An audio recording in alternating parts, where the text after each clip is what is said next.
Muchas gracias, hermanos. ¿Se oye bien? Sí, hermano, se oye bien. Perdonen que está oscuro detrás de mí, pero se acaba de ir la luz. Nos la quitaron hoy. Dura 2 a 3 horas, pero a lo menos gracias al Señor hay internet y tengo una luz provisional. El tema para hoy, hermanos, con la ayuda del Señor, es Cristo en medio de su iglesia.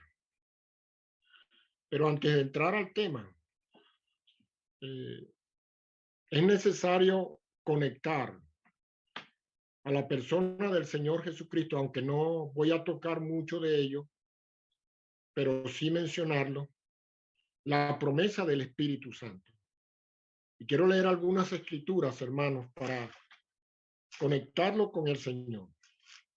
La promesa de relación al Espíritu Santo la hallamos en el Evangelio de Juan, capítulo 14, desde el versículo 16. El Señor dijo, y yo rogaré al Padre, y os dará otro consolador, para que esté con vosotros para siempre. El Espíritu de verdad, el cual el mundo no puede recibir, porque no le ve ni le conoce, pero vosotros le conocéis, porque mora con vosotros y estará en vosotros. También en el versículo 23 de este mismo capítulo dice, respondiendo Jesús le dijo, el que me ama, mi palabra guardará, y mi Padre le amará, y vendremos a él, y haremos morada con él.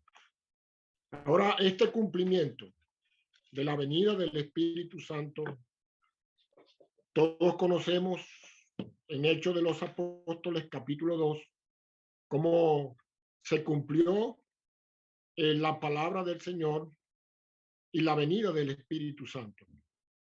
La manifestación de él en medio de aquellos que se encontraban en el aposento alto en el día de Pentecostés, y desde ese día se cumplió, aunque ya el Espíritu Santo estaba entre los creyentes, se cumplió la promesa de la venida del Espíritu Santo a la iglesia. Pero dice allí en Efesios capítulo 2, la carta del apóstol Pablo a los Efesios, capítulo 2 y el versículo 19. Vamos a leer desde el 19. Dice, así que ya no sois, Efesios capítulo 2, versículo 19. Así que ya no sois extranjeros ni advenedizos, sino conciudadanos de los santos y miembros de la familia de Dios, edificados sobre el fundamento de los apóstoles y profetas, siendo la principal piedra del ángulo Jesucristo mismo, en quien todo el edificio, bien coordinado, va creciendo para ser un templo santo en el Señor, en quien vosotros también sois edificados juntamente para morada de Dios en el Espíritu. Y he citado estas escrituras, hermanos, para confirmar lo que la palabra de Dios o el tema que vamos a tocar en esta noche en cuanto al Señor en medio de su iglesia. La promesa del Espíritu Santo en medio de su pueblo. Y hay mayormente el Evangelio de Juan describe por las palabras del Señor, lo que el Espíritu Santo, la obra del Espíritu Santo en la vida de cada uno de nosotros, lo que Él iba a hacer por nosotros. Eso lo podemos leer en el Evangelio de Juan. Pero decimos que Hechos de los Apóstoles describe el inicio de la iglesia y su desarrollo en aquellas regiones. Pero podemos decir, hermanos, que Hechos de los Apóstoles revela mayormente es las obras del Espíritu Santo, cómo el Espíritu Santo obró desde el principio, primeramente en Israel, en los que creyeron en el Señor, y también en los gentiles por la predicación que el apóstol Pedro y el apóstol Pablo realizaron en aquellas regiones. Entonces, pero la palabra de Dios nos enseña que Dios iba el Espíritu Santo. Dios mora, el Señor mora en cada uno de los creyentes porque el Espíritu Santo es Dios sobre todas las cosas. Pero el Señor mora en nosotros.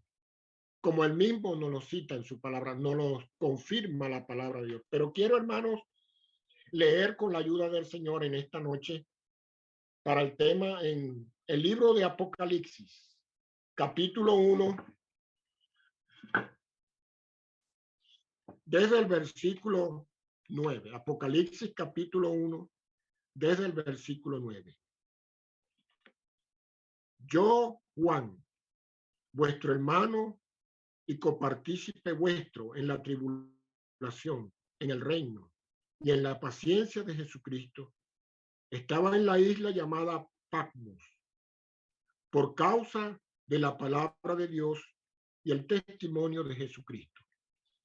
Yo estaba en el Espíritu en el día del Señor y oí detrás de mí una gran voz que, como de trompeta, que decía: yo soy el Alfa y la Omega, el primero y el último. Escribe en un libro lo que ves y envíalo a las 7 iglesias que están en Asia: a Éfeso, Esmirna, Pérgamo, Tiatira, Sardis, Filadelfia y la Odisea. Y me volví para ver la voz que hablaba conmigo. Y vuelto, vi 7 candeleros de oro.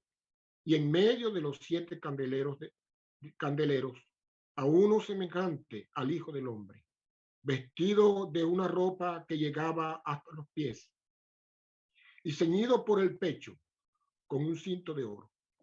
Su cabeza y sus cabellos eran blancos, como blanca lana, como nieve. Sus ojos, como llama de fuego. Y sus pies, semejantes al bronce bruñido, refulgente como en un horno. Y su voz, como estruendo de muchas aguas. Tenía en su diestra 7 estrellas. Y de su boca salía una espada aguda de 2 filos. Y su rostro era como el sol cuando resplandece en su fuerza. Cuando le vi, caí como muerto a sus pies, y él puso su diestra sobre mí, diciéndome: no temas, yo soy el primero y el último, y el que vivo y estuve muerto. Mas he aquí que vivo por los siglos de los siglos. Amén. Y tengo las llaves de la muerte y del Hades. Escribe las cosas que has visto, y las que son, y las que han de ser después de estas. El misterio de las 7 estrellas que has visto en mi diestra y de los 7 candeleros de oro.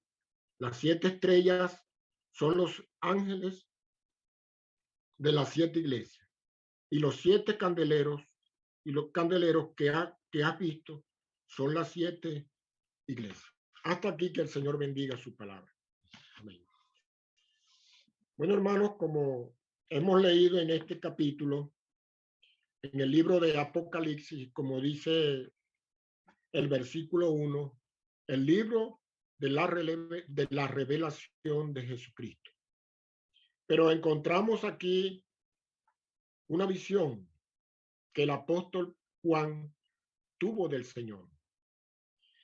Y es interesante, hermanos, lo que podemos considerar primeramente en la palabra de Dios el día en que el apóstol Juan vio aquella visión, en el día del Señor. Esta expresión, el día del Señor, no se refiere a los días venideros, en los tiempos de la gran tribulación, sino se refiere, hermano, por la expresión, se refiere al primer día de la semana, cuando la iglesia celebra la cena del Señor. Y el apóstol Juan estaba expatriado, lejos de su pueblo, pasando momentos difíciles en aquella isla. Era una isla de castigo, donde enviaban a los presos, donde enviaban a aquellos que iban a sufrir o padecer alguna condenación, si podemos decir así. Bueno, Juan se encontraba allí.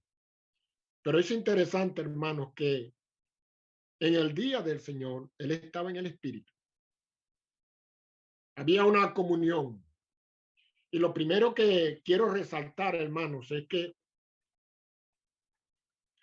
para nosotros ver al Señor, debemos estar como el apóstol Juan, en el Espíritu, para contemplar, ver toda su hermosura, debemos estar conectados en el Espíritu. Debe haber una comunión en nuestra vida con el Espíritu Santo que mora en nosotros para poder contemplar las glorias del Señor. Pero Juan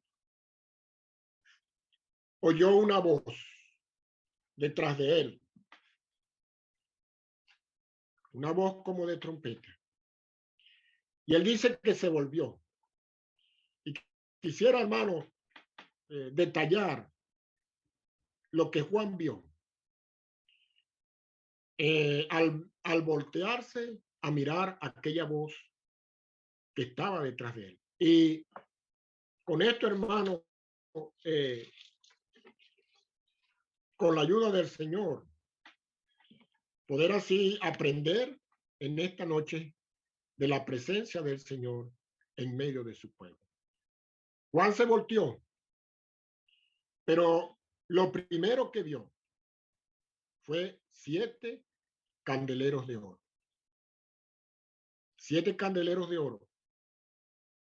Y la palabra de Dios nos enseña cómo fue fabricado el candelero que Dios mandó a hacer a Moisés, o el candelabro, para colocarlo en el lugar santo, para que alumbrara aquel lugar frente a la mesa de los panes de la proposición.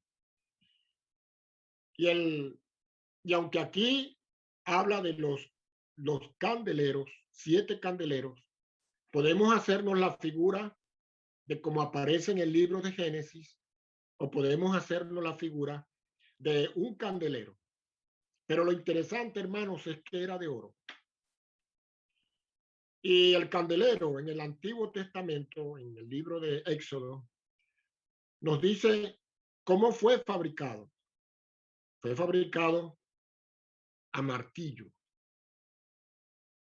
Fue fabricado de una sola pieza.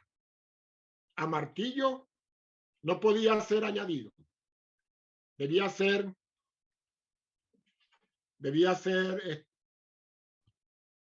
de una sola pieza. El candelabro y ser puesto en aquel lugar. Y pensaba, hermanos, en cuanto a estos 7 candeleros, en cuanto a la persona del Señor Jesucristo. Dice el profeta Isaías en el capítulo 53 que nosotros somos el fruto de la aflicción de su alma. El Señor, para poder así establecer, para poder hacer esta iglesia en la cual nosotros nos encontramos, en la cual somos piedras vivas, que Dios ha ido cada día, cada creyente, Dios va colocando, levantando un templo santo para morada del Espíritu Santo, para morada de Dios y para morada del Señor. Nosotros, por medio de la obra de Cristo, podemos decir que fuimos labrados en los sufrimientos del Señor. Nosotros somos el fruto de la aflicción de su alma. Otra cosa que podemos notar, hermanos, es que eran hechos de oro. Y el oro tiene la propiedad de reflejar. Y es interesante lo que Juan describe del Señor. Y algo también, hermanos, es que, aunque aquí no lo dice, hay quienes piensan que sí, los que han estudiado la Biblia, pero aquí no lo dice, no habla de que estos candeleros estaban encendidos. Yo quisiera aplicarlo. ¿Por qué, hermano? ¿Por qué no estaban encendidos? Porque la iglesia no tiene luz propia. Nosotros no tenemos luz propia. Nosotros debemos, hermanos, cada uno en lo personal debe alumbrar a la persona de Cristo. Y la iglesia, la luz que debe irradiar, que debe mostrar en el lugar donde se encuentra, es a la persona del Señor Jesucristo. Otra cosa que, hablando del oro, que refleja, el Señor quiere, así como nosotros cuando nos ponemos delante de un espejo, el Señor quiere que nosotros, hermanos, reflejemos su persona en nuestra vida. Que nosotros, hermanos, reflejemos la gloria de Dios. ¿Cómo? Con nuestras vidas delante de Él. La luz que reflejamos, hermanos, debe ser la persona de Él. Y para continuar, hermanos, vemos aquí que después que Juan contempló aquellos 7 candeleros, vio a uno que estaba en medio. Él va detallando poco a poco. Y esto nos habla, hermanos, que Juan no solamente miró lo que estaba delante de él, sino que también observó, detalló cada una de las cosas, y por eso es que él lo va describiendo. Y él vio a alguien que estaba en medio. Y aquel que estaba en medio dice, semejante al Hijo del Hombre. Nombre que el Señor se dio en su ministerio, el Hijo del Hombre. Y nos habla de su humanidad perfecta, como el Hijo de Dios, como el postrer Adán, como la palabra de Dios lo llama, el hombre perfecto. Y Juan lo ve que estaba en medio de los 7 candeleros. Y qué importante, hermanos, en la vida de una iglesia, como en mi vida, que el Señor tenga el centro de cada uno de nosotros. Y es lo que encontramos en el Evangelio de Mateo, capítulo 20, versículo 18. Perdón, capítulo 18 y versículo 20. Mateo, capítulo 18 y versículo 20. Donde están 2 o 3 congregados en mi nombre, allí estoy yo en medio de ellos. Y el sentido, hermano, de esta escritura es que donde el Señor nos ha llamado a reunirnos, porque nosotros no nos hemos reunido porque nosotros queremos. No, el Señor nos llamó a reunirnos en el lugar donde nosotros nos congregamos. Ustedes, hermanos, allí en el barrio Restinca, creo, en Tupiza. Nosotros aquí en Venezuela, en el barrio Cuatricentenario. Allí nos llamó el Señor a reunirnos. Y Él allí debe tener el centro.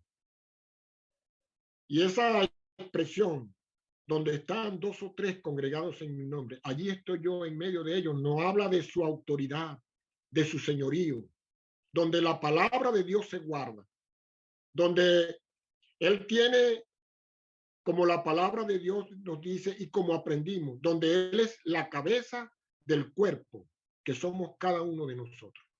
Él debe estar en medio de la congregación, teniendo la autoridad, teniendo el señorío.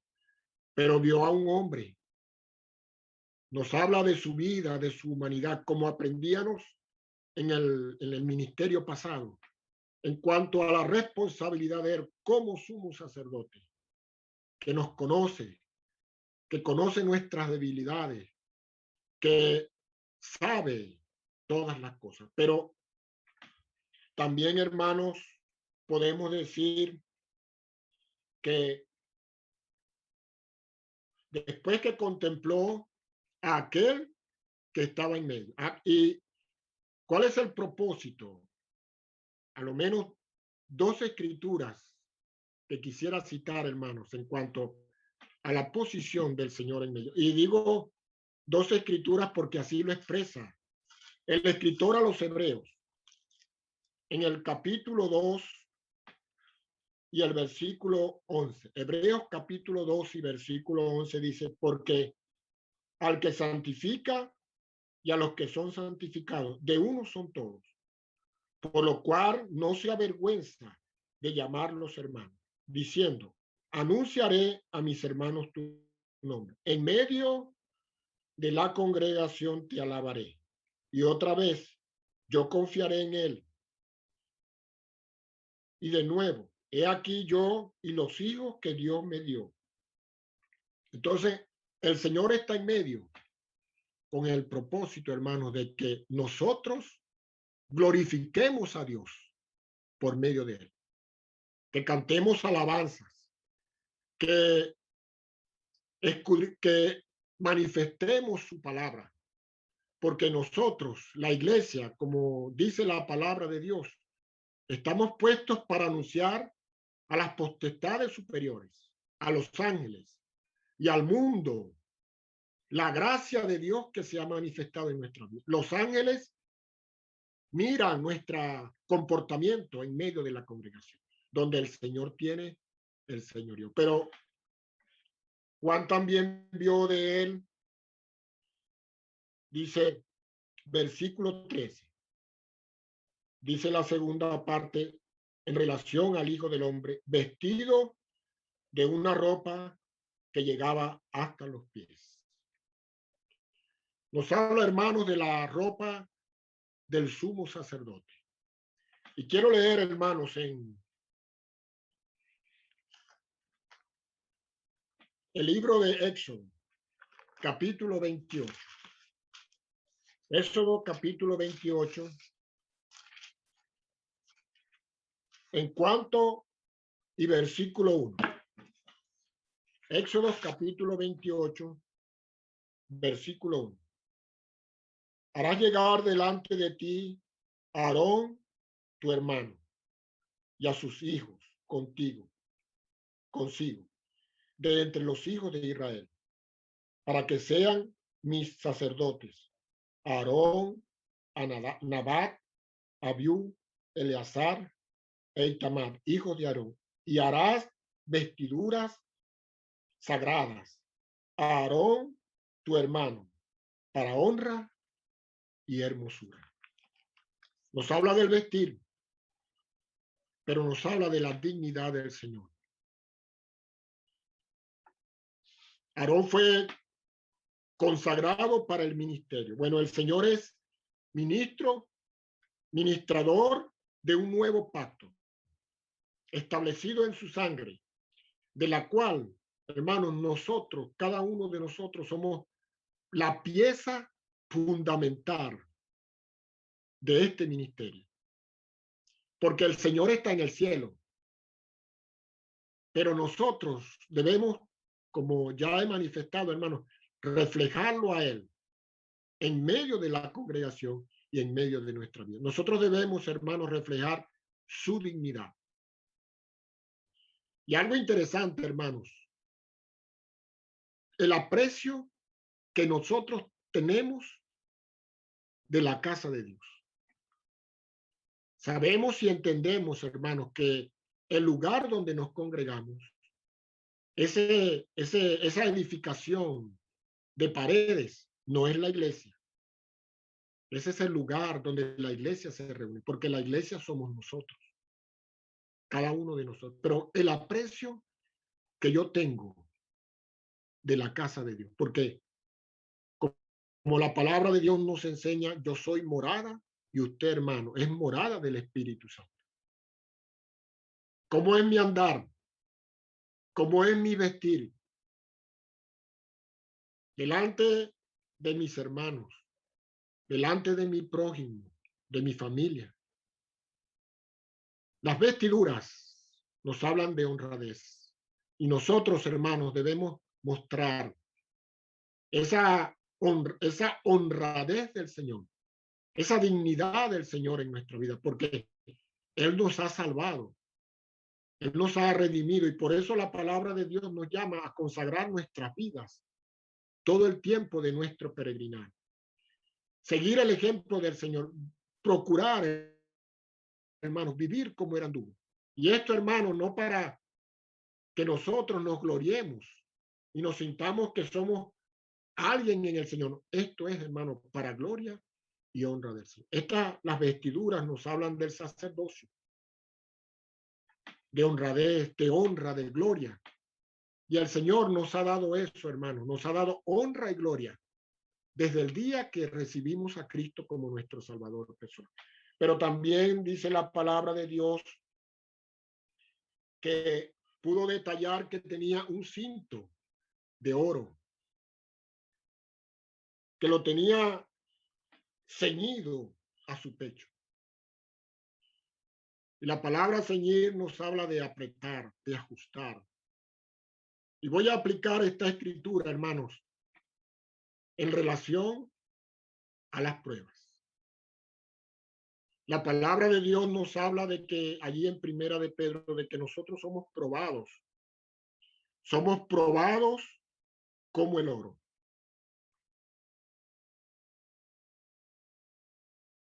Somos probados como el oro, pasado por el fuego.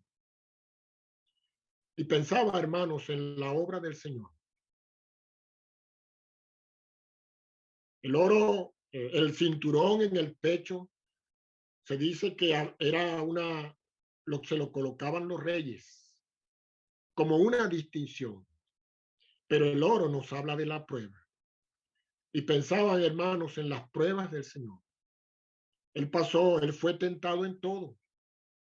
Y entendemos por la palabra de Dios, hermanos, que la palabra prueba y tentación significan lo mismo, como el apóstol Santiago lo expresa en su carta en el capítulo 1, hablando de la prueba y de la tentación. Pero el Señor pasó por todo eso. Él fue metido por nuestros pecados en el horno y sufrió todo lo que nuestros pecados, todo lo que el castigo de nuestros pecados merecían en la cruz del Calvario. Y Él es digno de llevar eso en Él como el autor de nuestra salvación. Pero también dice el apóstol Juan que vio su cabeza y sus cabellos que eran blancos como la lana, como la nieve. El blanco nos habla de la pureza y sus cabellos blancos nos hablan de vejez, de experiencia. Y pensaba, hermanos, en relación al Señor, cuando nosotros estamos pasando por algo, por una aflicción, por alguna circunstancia en nuestra vida y buscamos un consejo, ¿a quién buscamos? A los más jóvenes. No, buscamos a los viejos, a los que tienen experiencia, a los que sabemos que han pasado quizás por lo mismo que nosotros estamos pasando. Bueno, el Señor pasó por lo mismo que nosotros pasamos. Sus cabellos blancos nos hablan de años, de experiencia. Y esto, hermanos, para volver a ratificar lo que hemos leído allí en lo que le hablamos el ministerio pasado. Él nos conoce a cabalidad. Y todo lo que el Señor padeció, la palabra, el escritor a los hebreos dice, para venir a ser fiel sumo sacerdote para todos aquellos que habíamos de creer en él. Entonces, hermanos, no hay mejor consejero para nuestras vidas que ir a la presencia del Señor y ponerlo todo en su mano porque Él nos conoce. Otra verdad que Juan pudo contemplar acerca de sus ojos, ojos como llama de fuego. Pudo contemplar los ojos del Señor. Sabemos por la palabra de Dios que los ojos de Dios miran sobre toda la tierra. Él mira sobre los buenos y los malos. Y los ojos de Dios todo lo escudriñan. Y el fuego nos habla de que quema, consume todo aquello que es echado en él. Y allí, hermanos, es lo que la palabra de Dios nos enseña. Creo que es el escritor a los Hebreos, permítanme buscarlo. Hebreos capítulo 4 y versículo 13. No hay cosa creada que no sea manifiesta en su presencia. Antes bien, todas las cosas están desnudas y abiertas a los ojos de aquel a quien tenemos que dar cuenta. La mirada del Señor es escudriñadora. El apóstol Pablo dice a los Gálatas que no nos engañemos, que a Dios no podemos burlarlo, que todo lo que nosotros sembramos, eso vamos a cosechar.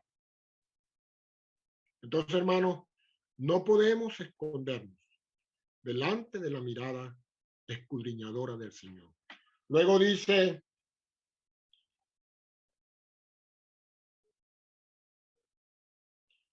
versículo 15, y sus pies semejantes al bronce bruñido, refulgente como en un horno. Y el bronce nos habla de la justicia divina de Dios.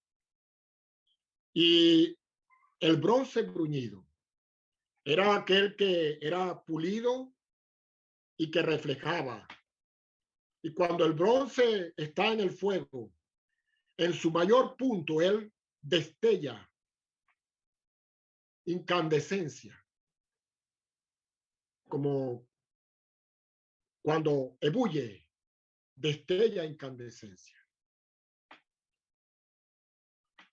Dice, y los pies nos hablan del andar. El Señor caminó en este mundo, mostrando, como Juan dice acerca del verbo en el capítulo 1 y versículo 14, y aquel verbo se hizo carne y habitó entre nosotros y vimos su gloria, gloria como la del unigénito del Padre, lleno de gracia y de verdad. El Señor fue transparente en su vida. Su andar reflejó transparencia, destellos. Los hombres que le oyeron hablar podían decir que nunca habían oído, jamás habían oído hablar hombre como al Señor, porque hablaba con autoridad. Otros dijeron de él que a quién iban a ir como los discípulos si él tenía palabra de vida eterna. El cielo, Dios dio testimonio. Este es mi hijo amado, en quien tengo complacencia. Y así podemos ir viendo, hermano.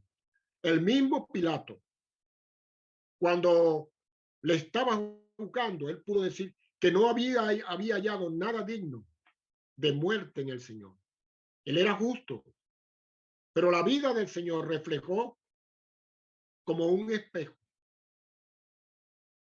la gracia de Dios manifestada a todos los hombres. Pero también, hermanos, encontramos en el versículo 15 su voz como estruendo de muchas aguas. Y pensaba, hermanos, en la autoridad de su palabra. El Señor, como dice el profeta Isaías, él no iba a vociferar o a gritar. Él no iba a quebrar la calle o cascada ni el pabilo que iba a humear. Es cuando uno apaga el pabilo y queda aquella humita, aquel humito pequeño. Y aunque el Señor podía predicar la palabra de Dios, el mensaje, el evangelio de salvación, de arrepentimiento, y yo a veces me pregunto, multitudes tan grandes como cuando el Señor alimentó a los 5,000, sin contar las mujeres y los niños, que el Señor ministraba la palabra. ¿Cómo llegaba la palabra de Dios aquí? El Señor no vociferaba, pero él hablaba la palabra de Dios. Nos habla, hermanos, las aguas nos hablan del rugir. Y uno tiene temor cuando oye las aguas removerse. Hermano, nos habla de la autoridad de su palabra. Pero también dice el apóstol Juan en el versículo 16, tenía en su diestra 7 estrellas. No voy a entrar en detalles en eso, hermano, porque en verdad es algo que es un tema de lo cual no hay un acuerdo. Si habla de los ángeles, si habla de los ancianos, si habla acerca de aquellos que eran encomendados como Timoteo, Epafra y otros Tíquicos que llevaban las encomiendas de los apóstoles. Pero sí es importante destacar, hermanos, que por las 7 cartas, estos a quienes él está mencionando, estas 7 estrellas que estaban en su mano, como dice en el versículo 20, eran los ángeles, como aparece allí, ministradores de la multiforme gracia de Dios. Como dije, no voy a entrar en detalle, pero habla de responsabilidad. Y esto, hermano, pensaba en los ancianos en medio del pueblo del Señor. Él está en el centro, pero ahora en su mano tiene aquellos a quienes en el capítulo, en el capítulo 2 y capítulo 3, él les llama la atención, dando a entender de que tenía una autoridad sobre ellos, estaban en sus manos. Y pensaba, hermanos, en Efesios capítulo 4 y el versículo 11, hablando de los ancianos en medio del pueblo del Señor, dice Efesios capítulo 4 y versículo 11, y él mismo constituyó a unos apóstoles, a otros profetas, a otros evangelistas, a otros pastores y maestros. Y entendemos, hermanos, que el versículo 11 del capítulo 4 son dones, hombres como dones dados a la iglesia.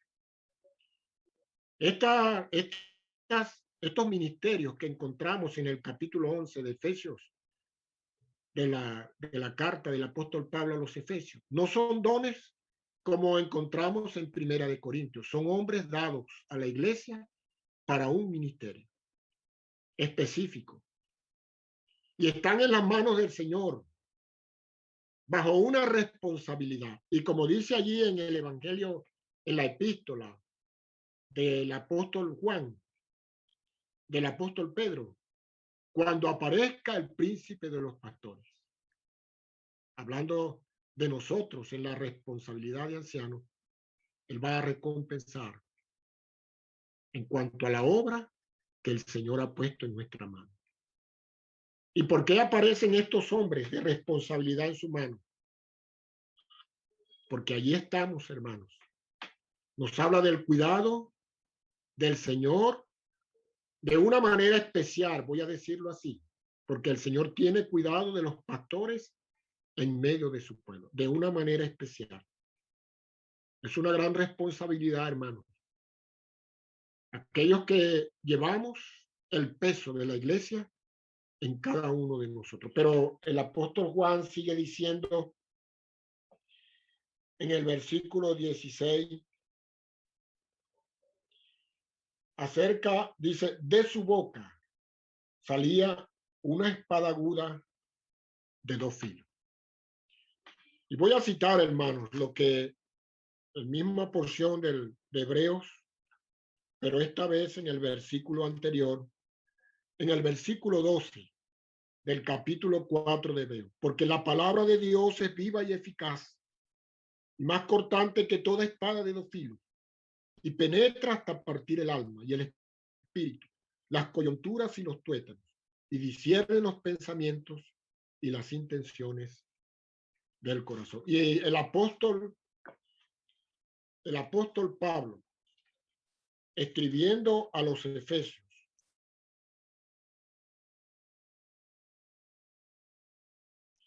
en el capítulo 6. Permítanme buscarlo.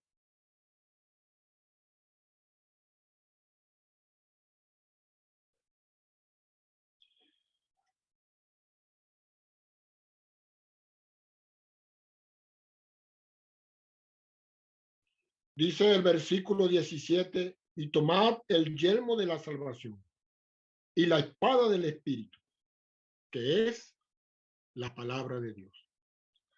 La espada de su boca, hermanos, nos habla de la palabra del Señor. Esta misma expresión se utiliza para cuando el Señor venga a este mundo para reinar sobre la tierra, cuando se establezca como rey. Pero antes dice la palabra de Dios que matará al inicuo, como dice el apóstol Pablo en Tesalonicenses y en Apocalipsis, con la espada de su boca. La misma expresión, la palabra de Dios, más cortante que toda espada de dos filos, es capaz de penetrar, y esa debe ser la herramienta de la iglesia, la palabra de Dios, para defendernos, para llevar las almas a los pies de Cristo, porque como dice el apóstol Pablo escribiendo a Timoteo acerca de la palabra de Dios, dice que toda la escritura es inspirada por Dios, útil para enseñar, para redarguir, para corregir, para instruir en justicia, a fin de que el hombre de Dios sea perfecto, enteramente preparado para toda buena obra. Esa es la palabra de Dios. Está en su boca y debe estar en nuestra boca. Pero sigue diciendo, hermanos, sigue diciendo, y su rostro era como el sol cuando resplandece en su fuerza. La palabra de Dios nos habla allí en los evangelios, cuando el Señor fue al monte con los discípulos, Pedro con Jacobo y Juan, en el monte de la transfiguración. Y dice la palabra de Dios que su rostro cambió y su resplandor fue como el resplandor del sol. Esto nos habla, hermanos, de la gloria de Dios. Juan vio a unos semejantes como al Hijo del Hombre, pero vio su gloria. Nos habla de la gloria de Dios. Y esto, hermanos, lo he aplicado a la vida del Señor, terrenal, como Juan lo vio, un hombre. Vio algo semejante al Hijo del Hombre. Y estas mismas cualidades, hermanos, si ustedes han podido notar, como lo he podido notar yo, hermanos, son las que la iglesia debe reflejar. Si usted analiza cada una de ellas en la vida del Señor, nos habla de el comportamiento, el desenvolvimiento que la iglesia debe tener en el lugar donde el Señor ha puesto su nombre para congregarnos para la gloria de Dios. El Señor nos ha puesto en ese lugar, pero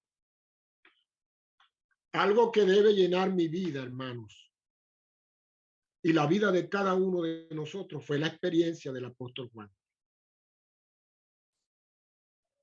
Que el Señor, hermano, nos permita, no en el cielo, porque en el cielo lo vamos a hacer, vamos a echar nuestras coronas de oro, como dice allí en el libro de Apocalipsis, los ancianos, los 24 ancianos que estaban frente al trono, nos habla de la iglesia, echaban sus coronas de oro, los galardones en el cielo, pero qué bueno sería, hermanos, que estando aquí, nosotros podamos cada día postrarnos como Juan en el versículo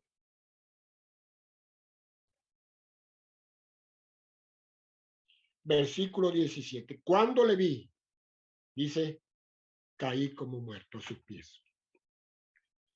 Oh, hermanos, que podamos humillarnos cada día ante este mundo en el cual vivimos. Porque a veces, hermanos, creemos que podemos, que tenemos. Y quizás como los corintios, no nos falta nada. Y el apóstol Pablo lo confirma. Pero qué bueno, hermanos, es humillarnos cada día. Al contemplar la gloria del Señor, su persona.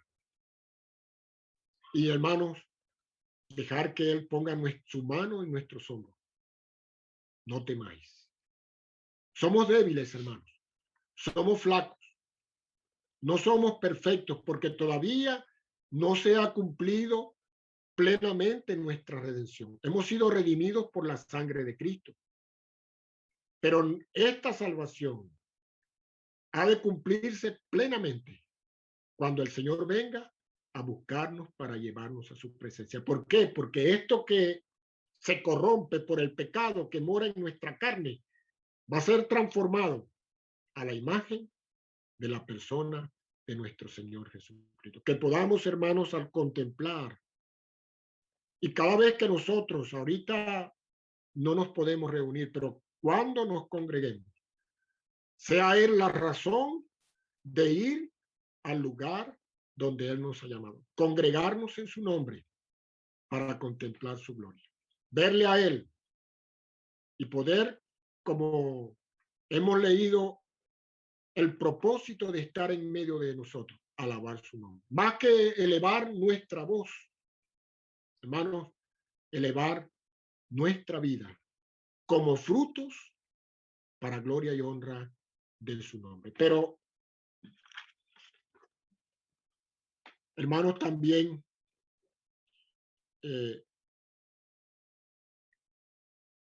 leemos también, hermanos, que fue el primer día de la semana. Vemos allí al Señor. Y esto, hermanos, para identificar la importancia que tiene la cena del Señor en nuestras vidas. Ciertamente nosotros no hay más sacrificios por el pecado.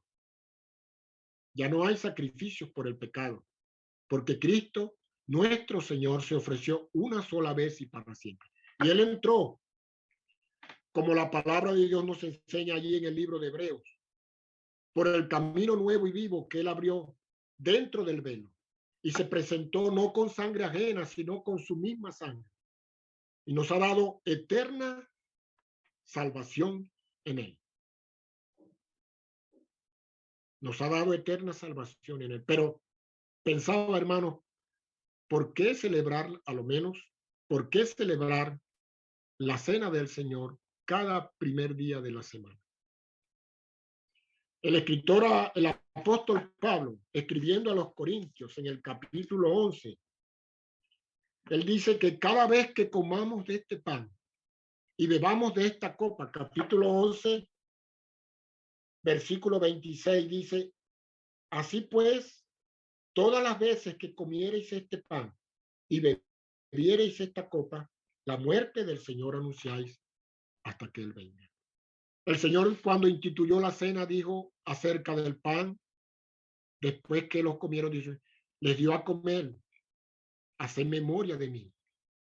Y de la copa también dijo lo mismo, pero en un evangelio dice que esta es la sangre del nuevo pacto que por vosotros es derramada.